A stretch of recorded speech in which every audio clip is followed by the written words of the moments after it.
Ya, em, terus terang saya debat semacam ini jauh dari yang saya harapkan. Tapi ya sudahlah, mau bagaimana lagi. Kapan saya bilang di satu sisi Alkitab itu sejarah dan bukan sejarah? Kalau saudara tangkapnya begitu, saudara tangkapnya nggak benar.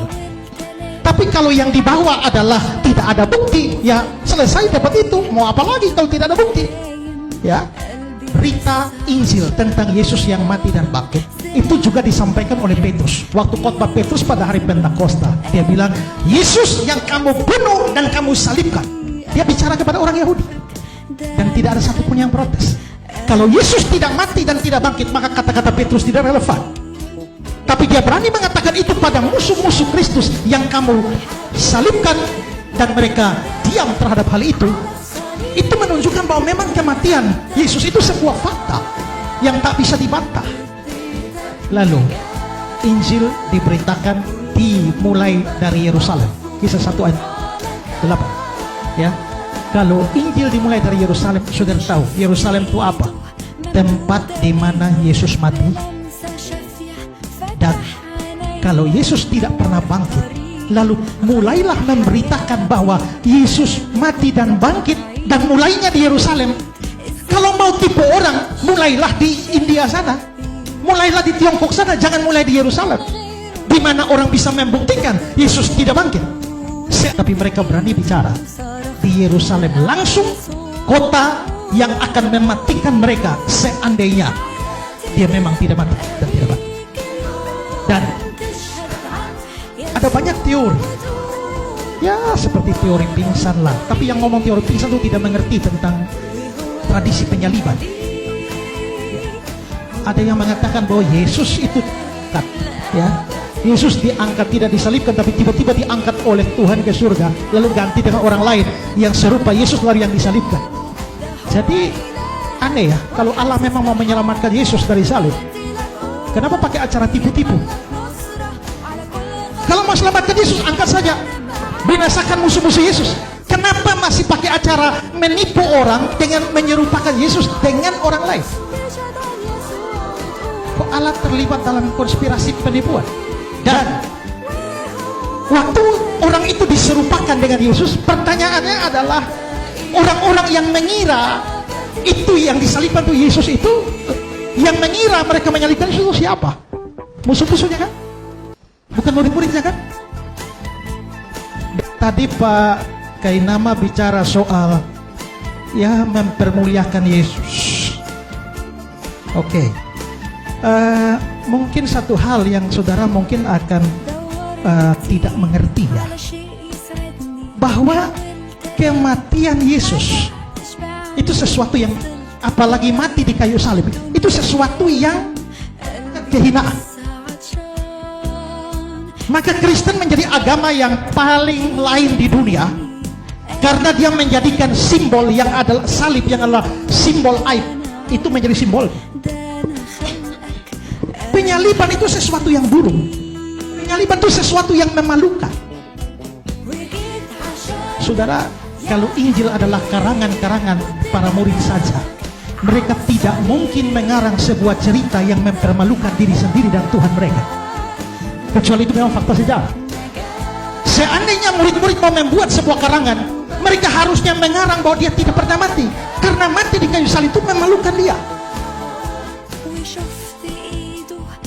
Harusnya adalah karanglah cerita bahwa dia tidak mati, dia diangkat.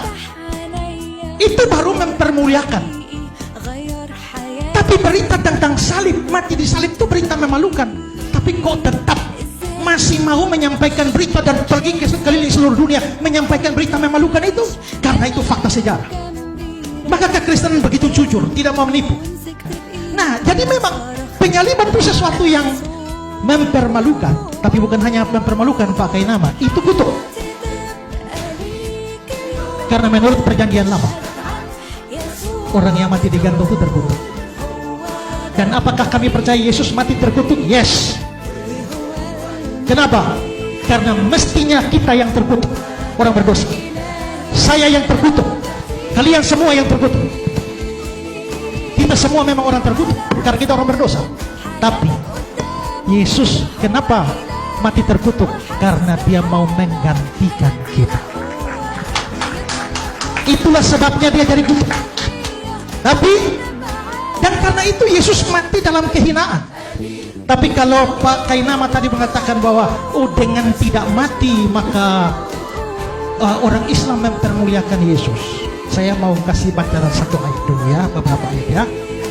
Filipi pasal 2, hendaklah kamu dalam hidupmu bersama menaruh pikiran dan perasaan yang terdapat juga dalam Kristus Yesus, yang walaupun dalam rupa Allah tidak menganggap kesetaraan dengan Allah sebagai milik yang harus dipertahankan, melainkan telah mengosongkan dirinya, mengambil rupa seorang hamba.